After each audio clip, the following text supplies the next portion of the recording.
बाद ऐसा हुआ ना तो अच्छा नहीं होगा बहू। और इस तरह बंदिशों में रेखा ने अपनी शादी का पूरा 1 साल काट लिया और उसकी फर्स्ट एनिवर्सरी पर उसका देवर राहुल दिल्ली से कानपुर आता। भाभी मुझे ना आप सबको कुछ बताना था, तो मुझे लगा इससे अच्छा दिन भला क्या ही होगा। वो मेरे ऑफिस में मेरे साथ संध्या काम करती है, अच्छे परिवार से है, अच्छा कमाती भी है और मैं उससे शादी करना चाहता हूँ। मतलब लव मैरिज? हाँ माँ, लव मैरिज। क्यों, कोई प्रॉब्लम है? नहीं नहीं, मुझे भला क्या दिक्कत होगी। तुझे पसंद है लड़की तो फिर हमें भी पसंद है। ये सावित्री का सिद्धांत भी समझ नहीं आता, जो डरता है तो उसे और डराती है और जो सुनता ही नहीं उसकी बात झट से मान जाती है। चुप करिए जी, अब उस शहरी लड़की के पीछे अपने बेटे को तो नहीं खो सकती ना, कहीं उसके लिए सब छोड़कर ही चला गया तो। इसीलिए तो चुपचाप इस शादी के लिए हाँ कर दी। एक बार घर में आ गई तो फिर रेखा और उसमें कोई फर्क नहीं कर पाएंगे। सावित्री अपने छोटे बेटे की शादी के लिए मान जाती है। वो 1 महीने बाद दोनों की शादी करवा देते हैं।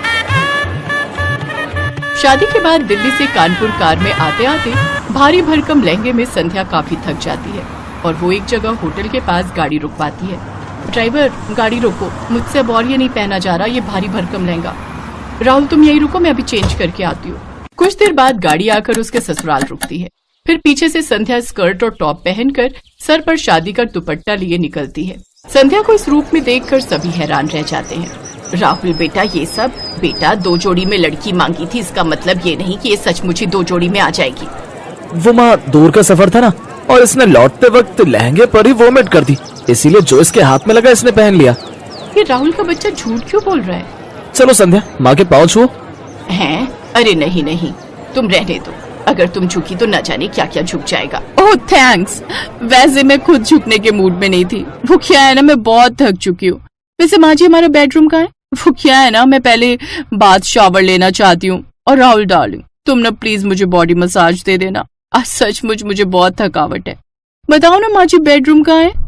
संध्या बस 2 मिनट, माँ गृह प्रवेश कर ले। ओह प्लीज थोड़ा जल्दी कीजिए ये सब formalities, I am really so tired. Savitri को मन ही मन बहुत गुस्सा आ रहा था, लेकिन वो कर भी क्या सकती थी।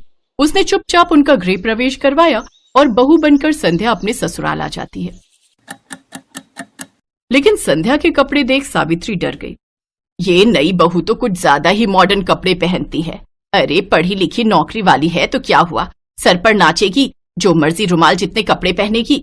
कहीं कल मुंह दिखाई पर इसने कुछ बेढंगे से कपड़े पहन लिए तो नहीं नहीं नहीं, इसे मुझे ठीक करना ही होगा। ये सोचकर सावित्री संध्या के कमरे में जाती है। अरे नई बहू, दिखा तो कल मुंह दिखाई पर क्या पहनने वाली है। ये वाली साड़ी कैसी है माँ जी? अच्छी है लेकिन